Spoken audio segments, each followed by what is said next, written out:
देखो, ये जो सर्विस आती है प्लेटफॉर्म एज ए सर्विस में, EC2 किस कैटेगरी में आता है? क्लाउड की कितनी सर्विसेज हमने पढ़े हैं? 3 सर्विसेज अवेलेबल हैं, आस, पास एंड सास। तो EC2 किस कैटेगरी में आता है? इंफ्रास्ट्रक्चर, प्लेटफॉर्म और सॉफ्टवेयर।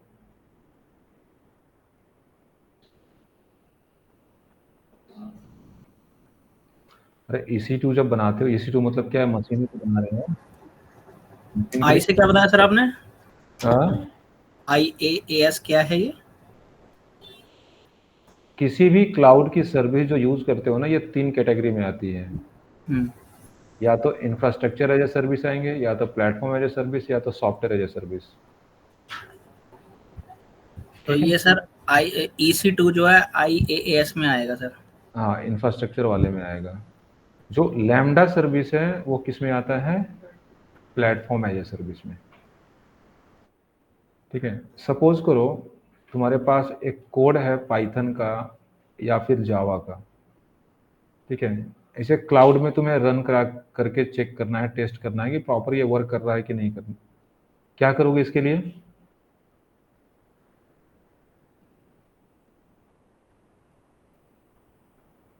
हम्म क्या रिक्वायरमेंट है इस कोड को अगर मुझे रन करना है तो? सर पहले जैकोस में ट्रांसफर करेंगे ना, कन्वर्ट करेंगे जैकोस में। किस में कन्वर्ट करोगे? जैकोस में। मेरे लोकल सिस्टम में एक पाइथन का कोड है, जावा का कोड है, या मे भी किसी और लैंग्वेज का कोड है। उसको मुझे टेस्ट करना है क्लाउड के इन्वायरमेंट में, तो क्या करोगे? रिक्वायरमेंट क्या है?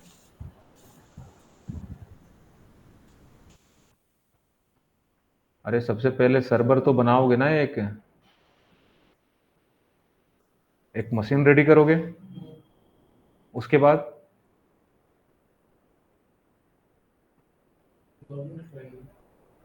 लॉगिन कर गया, बिना लॉगिन करे रन करा लोगे कोड को। लॉगिन कर लिया, ठीक है। देन कोड की डिपेंडेंसीज को क्या करोगे? इंस्टॉल करोगे। पाइथन का कोड रन कराना है तो डायरेक्ट सर्वर में हम नहीं करा सकते हैं, पाइथन की सॉफ्टवेयर तो चाहिए ना। जावा कोड रन कराना है तो जावा का पैकेज तो चाहिए ना यहाँ पे। इसके बाद कोड रन कराओगे। ठीक है। तो यहाँ पे कॉस्टिंग थोड़ा सा ज़्यादा होता है, क्योंकि एक तो सर्वर जब बनाओगे तो उसको कस्टमाइज करना पड़ता है कि किस साइज की मशीन चाहिए, स्टोरेज, सीपीयू वगैरह वगैरह। ठीक है। दूसरी चीज़ कि अब कोड तो हमेशा बैठ के चलाते नहीं रहोगे। ठीक है। बट सर्वर का कॉस्ट तो आएगा ना। यहीं पे क्लाउड एक सर्विस प्रोवाइड करती है जहाँ पे वो बोलता है कि आपको इस तरह का कोड अगर रन करना है, टेस्ट करना है, आपको सर्वर लेने की कोई ज़रूरत नहीं है। आप सर्विस यूज़ करो, दैट इज़ लैम्डा सर्विस। तो लैम्डा एक प्लेटफॉर्म प्रोवाइड करता है डेवलपर्स के लिए जहाँ पे वो अपना कोड रख सके। ठीक है। कोड रखने का कोई चार्ज नहीं लगता है, कोड रन कराने का चार्ज लगेगा। वो भी जितना देर कोड रन करेगा उतना ही देर के लिए, चाहे वो 3 सेकंड के लिए करे, चाहे 10 सेकंड के लिए, चाहे वो 1 मिनट के लिए कोड रन करे। ठीक है। तो इस बेसिकली अगर EC2 और लैम्डा में डिफरेंस देखें तो क्या है?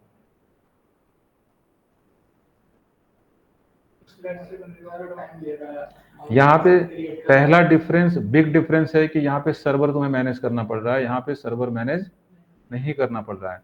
एक्चुअली में लैम्डा चलेगा तो बैकएंड में किसी न किसी सर्वर पे, बट कहाँ चल रहा है हमें पता नहीं होता है ना, उस सर्वर से हमें कुछ लेना देना है। तो लैम्डा का बोला जाता है सर्वरलेस कंप्यूटिंग सर्विस। सर्वरलेस का मतलब कि हमें सर्वर मैनेज करने की जरूरत नहीं है। ठीक है। दूसरी चीज कि EC2 जो सर्वर बनाते हो यहाँ पे किसी भी टाइप का कोड हम रन करा सकते हैं, बट लैम्डा में थोड़ी सी लिमिटेशन है। ठीक है। तीसरी डिफरेंस है कि EC2 को अपने अकॉर्डिंग कस्टमाइज कर सकते हो। यहाँ पे जिस सर्वर पे ये चल रहा है उसको हम कस्टमाइज अपने अकॉर्डिंग नहीं कर सकते। अमेजन जो प्रोवाइड किया है वही यूज करोगे। तो ये बेसिक सा डिफरेंस है। दूसरी चीज, लैम्डा के थ्रू टास्क को ऑटोमेट कर सकते हो कि मेरा एक सर्वर चल रहा है कि मैं चाहता हूं कि सुबह ये ऑटोमेटिक 10 बजे स्टार्ट हो जाए और शाम को 6 बजे ऑटोमेटिक शट डाउन हो जाए। तो वो चीज़ भी टास्क को हम ऑटोमेट करा सकते हैं। या तो टास्क इसको ऑटोमेट कर लो या तो मैनुअल कर लो, ठीक है। और जो भी यहाँ पे करेंगे किसके थ्रू करेंगे हम, कोडिंग के थ्रू। तो थोड़ा बहुत अगर पाइथन का नॉलेज है तो ठीक है, ठीक है, क्योंकि यहाँ पे जो कोड मैं यूज़ करने वाला हूँ वो पाइथन का कोड है। तो इसमें जो पहला प्रैक्टिकल जो हम करने वाले हैं, मेरे पास एक S3 में बकेट होगा, ठीक है, और डायनेमो डीबी में एक मेरे पास क्या रहेगा, टेबल रहेगा, ठीक है। और सर्विस में कौन सा यूज कर रहा हूं, लैम्डा। लैम्डा में जो कोड रखते हैं उसको कोड रखने के लिए लैम्डा के अंदर क्या क्रिएट करना पड़ता है, फंक्शन क्रिएट करना पड़ता है, ठीक है। इस फंक्शन के अंदर क्या रखोगे, यहाँ पे कोड, ठीक है। अब ये कोड रन कब करेगा, या तो कोड को मैनुअल रन करा लो, या तो फिर डिफाइन कर दो कि जैसे ही मैं कोई टास्क करूं ये कोड ऑटोमेटिक रन कर जाना चाहिए, मीन्स कि वो टास्क इस कोड को ट्रिगर करेगा, ठीक है। तो मैं यहाँ पे क्या करूंगा कि मैं चाहता हूं कि S3 के बकेट में जैसे ही कोई ऑब्जेक्ट अपलोड करूं ये कोड रन कर जाना चाहिए ऑटोमेटिक, ठीक है। और इस कोड में जो चीज भी इंस्ट्रक्शन दिए हो वो टास्क तुम्हारा परफॉर्म हो जाएगा। तो मेरे पास जो कोड है उसमें यह है कि जैसे ही बकेट में ऑब्जेक्ट अपलोड करूंगा इस ऑब्जेक्ट का मेटा डेटा ऑटोमेटिक कहाँ पे सेव हो जाना चाहिए, डायनेमोडीबी के टेबल में, कि किस बकेट में, बकेट का नाम क्या है, जो ऑब्जेक्ट अपलोड किए उसका साइज क्या है, किस टाइम पे अपलोड किए हो, वो सारा कुछ डिटेल इंफॉर्मेशन यहाँ पे 1 बाय 1 ऐड होते चला जाएगा। अब यहाँ पे एक और फंक्शन क्रिएट कर सकते हो कि जैसे ही डायनेमोडीबी टेबल में मेटा डेटा एंट्री हो मेरे पास एक नोटिफिकेशन आ जाना चाहिए मेरे पे, तो उसके लिए अलग से फंक्शन बनाओगे। एक और फंक्शन बना सकते हो कि जैसे ही नोटिफिकेशन मेरे पास आए एक और लैम्डा फंक्शन एग्जीक्यूट हो जाना चाहिए। तो टास्क यहाँ पे क्या कर सकते हो, ऑटोमेट कर सकते हो। तो सबसे पहले ये फर्स्ट प्रैक्टिकल करते हैं जिसमें रिक्वायरमेंट है क्या, S3 का, डायनेमोडीबी का, ठीक है, और इनके बीच हम सर्विस जो यूज करेंगे लैम्डा। तो लैम्डा किस सर्विस को एक्सेस करेगा, S3 को भी एक्सेस कर रहा है, डायनेमोडीबी को भी एक्सेस कर रहा है। तो AWS में डिफरेंट सर्विसेज डायरेक्ट एक दूसरे को एक्सेस नहीं करते हैं, तो उसके लिए इसको परमिशन देना पड़ेगा। तो IAM में जाके हमें क्या क्रिएट करना पड़ेगा, एक रोल क्रिएट करना पड़ेगा, और रोल कहाँ असाइन करना पड़ेगा, इस फंक्शन को। और इस रोल में परमिशन क्या दूंगा मैं, S3 और डायनेमोडीबी का। क्लियर है क्या करने वाले हैं हम, चलो। तो सबसे पहले एक S3 में बकेट बना लेते हैं।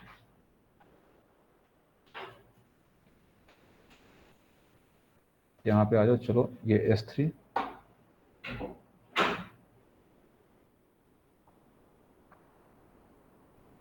क्रिएट बकेट, नेम दे दो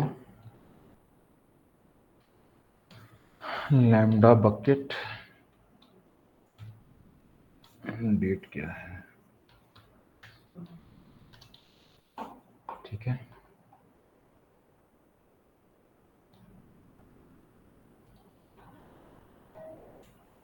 और इसे क्रिएट कर दो। इसमें अभी कोई लैम्डा की बकेट अपलोड नहीं करना है क्या, लैम्डा की स्पेलिंग सही नहीं लिखी। अरे कोई नहीं, बकेट का नेम ही तो है। इसके बाद यहाँ पे कहाँ पे आऊंगा, डायनेमोडीबी में, और यहाँ पे टेबल क्रिएट करोगे एक। बट टेबल का नाम क्या होगा, वही टेबल का नाम होगा जो कोडिंग में होगा। तो यहाँ पे ये रहा, देखो ये पाइथन का कोड है जहाँ पे टेबल का नाम क्या है, यहाँ पे न्यू टेबल।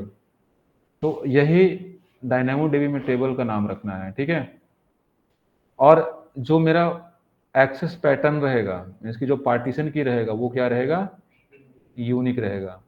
तो अगर यहाँ पे कुछ चेंज करते हो इन दोनों में, तो उसके अकॉर्डिंग डायनामोडीबी टेबल में चेंज कर दोगे। तो टेबल का नेम मुझे क्या रखना है, न्यू टेबल। और पार्टीशन की क्या रहेगा यहाँ पे, यूनिक। और इसमें तो कुछ करना नहीं होता है, यहाँ पे डायरेक्ट इसको क्रिएट कर दो। कोड कस्टमाइज मैंने कुछ नहीं किया है। ये एक्टिव है। न्यू टेबल में जब जाओगे, एक्सपोर्ट टेबल आइटम करोगे, यहाँ पे कोई भी आइटम अवेलेबल नहीं है, ठीक है। और ये मेरा S3 बकेट है, इसके अंदर कोई ऑब्जेक्ट भी नहीं है।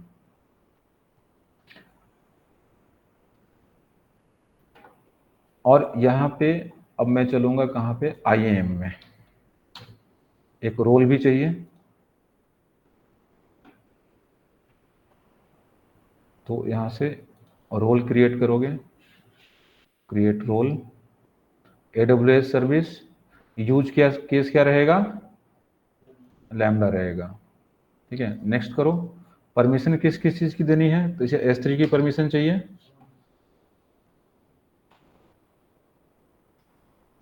देखो रीड का भी परमिशन दे देंगे चलेगा, क्योंकि S3 को रीड ही तो करना है उसको। और किसको परमिशन देना है, डायनेमोडीबी, ये फुल एक्सेस दे दिया, ठीक है। नेक्स्ट करो। रोल का नेम दे दो,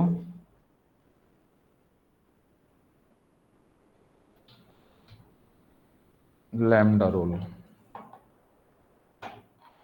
तो ये देखो ये 2 परमिशन मिल रही है इसको। क्रिएट रोल करोगे, ठीक है। रोल क्रिएट हो चुका है। अब यहाँ पे चलेंगे हम लैम्डा फंक्शन में। तो लैम्डा के अंदर हम क्या क्रिएट करेंगे, ये देखो यहाँ पे ये दिया भी हुआ है कुछ। ये इसको रन करोगे, क्या रिटर्न कर रहा है, हेलो फ्रॉम लैम्डा, जो यहाँ पे लिखा हुआ है। इसको भी रन करोगे तो वही रिटर्न करेगा, क्योंकि ऐसे ही कुछ एग्जाम्पल दिया हुआ है, ठीक है। यहाँ से मुझे क्या करना है, फंक्शन क्रिएट करना है। अब 2 ऑप्शन है, author from scratch, use a blueprint और container image. Use a blueprint में इसने कुछ पहले से बना के रखा हुआ है फंक्शन, उसको अगर एग्जिस्टिंग को यूज करना चाहते हो तो। या फिर अगर तुम्हारा कोड वगैरह अगर कंटेन मतलब कि इसको कंटेनर में डिप्लॉय करना चाहते हो, तो कंटेनर यहाँ पे यूज कर लेंगे हम। बट हमें ना कंटेनर बनाना आता है और ना हमें यूज करना है इसने जो डिफॉल्ट बना के रखा हुआ है। मेरे पास कोडिंग अवेलेबल है, तो मैं क्या करूंगा, ऑथर फ्रॉम स्क्रैच। नेम दे दो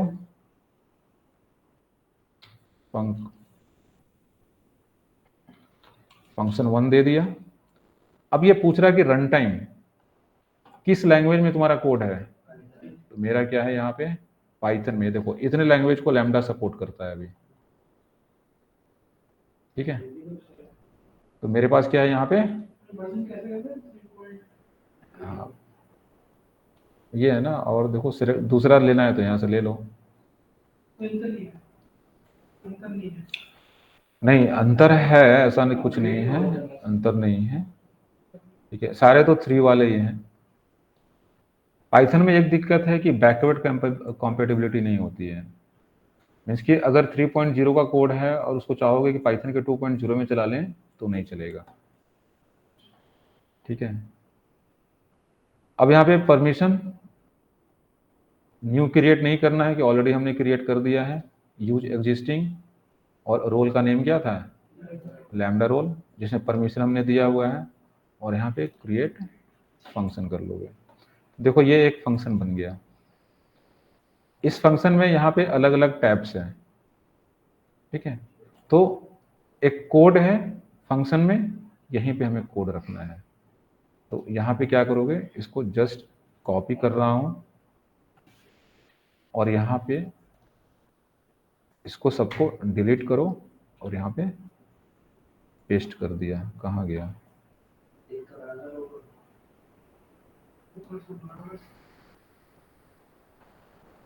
ये रहा ना, ये कोड है हमारा।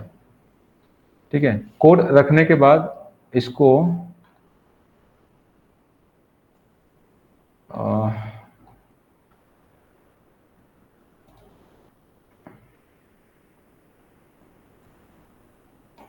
यहाँ पे डिप्लॉय का ऑप्शन आता था।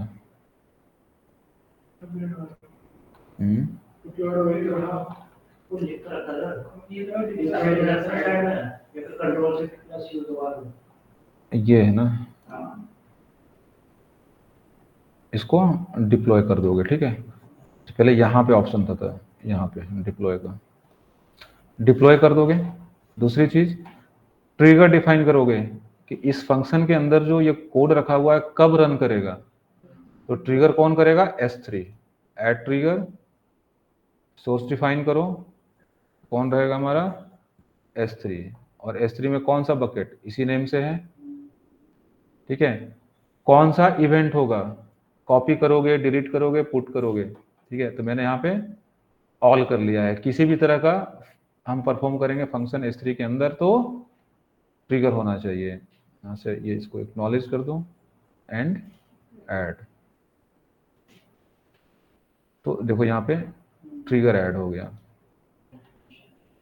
ठीक है, यहाँ पे ये कॉन्फ़िगरेशन टैब में आओगे और ये जनरल कॉन्फ़िगरेशन में चलोगे तो यहाँ पे कुछ चीजें हैं। टाइम आउट में क्या दिया हुआ है, 3 सेकेंड। इसका मतलब कि कोड 3 सेकेंड के अंदर रन कर जाना चाहिए। ठीक है, मेमोरी यहाँ पे 128 MB है और जो स्टोरेज मिल रहा है वो कितना मिल रहा है, 500 MB। इसको एडिट भी कर सकते हो अपने अकॉर्डिंग। ठीक है, तो मैंने इसको थोड़ा सा बढ़ा दिया, इसको 15 सेकेंड कर दिया है।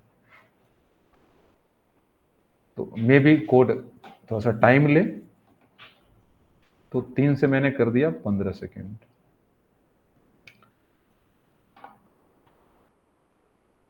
परमिशंस यहाँ पे डिफाइन किया था, यहाँ पे कुछ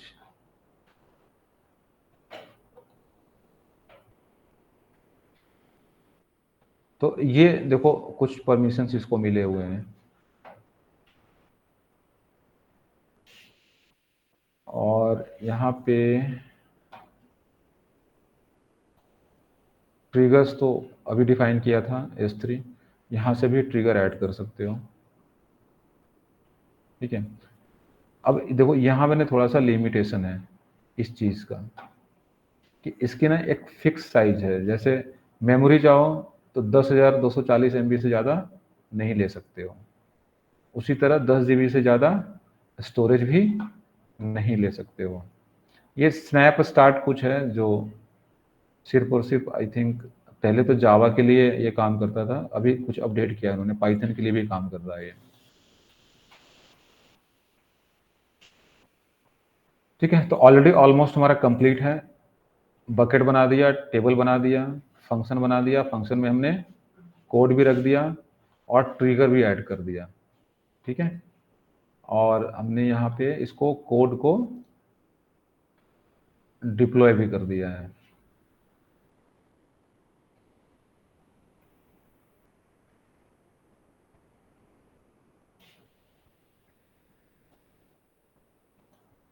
ये हमारा कोड है।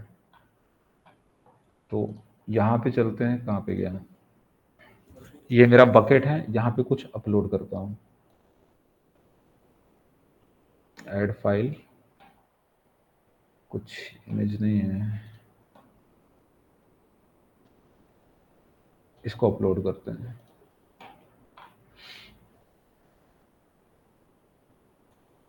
ठीक है, ये अपलोड हुआ। यहाँ पे आओ और मॉनिटरिंग में अगर जाओगे तो इन्वोकेशन यहाँ पे शायद आई थिंक 1 दिखा रहा है।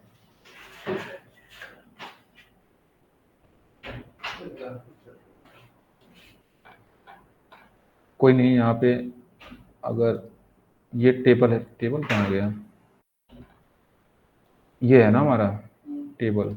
अगर इसको रिफ्रेश करें, कहाँ रिफ्रेश का बटन कहाँ गया, ये देखो एक एंट्री आ गया। क्या हमने इसको मैनुअल एंट्री किया है? नहीं किया ना, ये ऑटोमेटिक आ रहा है।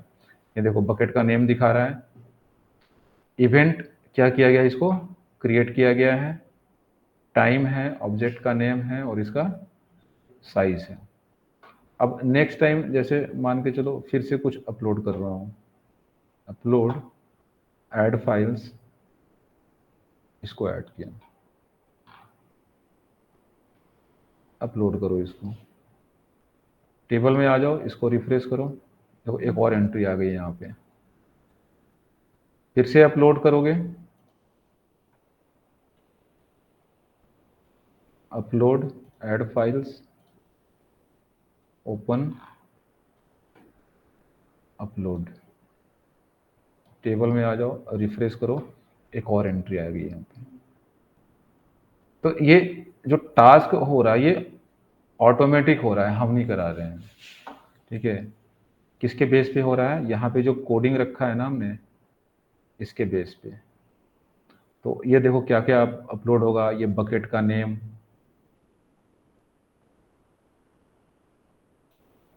ठीक है, साइज, इवेंट टाइप, जो यहाँ पे डिफाइन किए हो वही वहाँ पे एंट्री जा रहा है।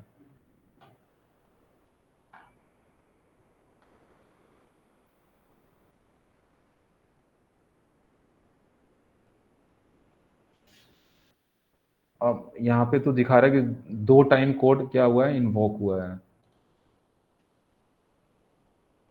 इसको अगर रिफ्रेश करें, कितना सेकेंड टाइम लिया है वो भी बता रहा है यहाँ पे।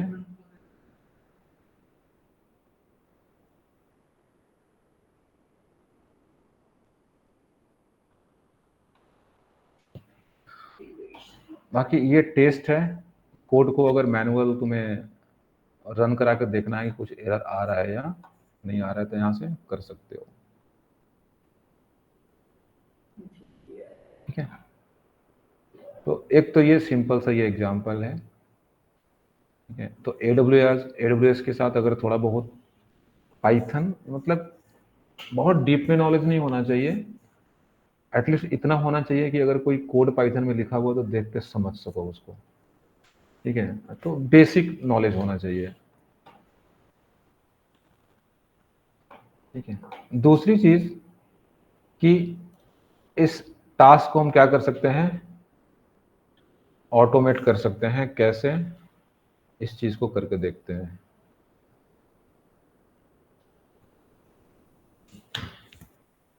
तो ये URL है कि एक EC2 इंस्टेंस को लैम्डा को यूज करके कैसे स्टॉप करोगे और स्टार्ट करोगे। तो इसके लिए क्या चाहिए, एक EC2 तो चाहिए ना, तो एक EC2 क्रिएट कर लेते हैं, लॉन्च,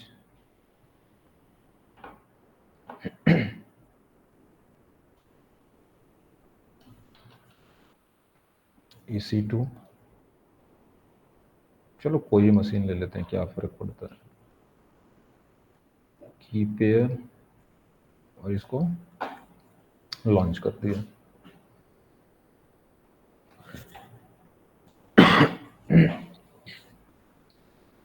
तो अभी EC2 का स्टेट क्या है, रनिंग है। तो अभी जो पहले ना फंक्शन को यहां से मैं डिलीट कर देता हूं, ये वाला फंक्शन है हमारा,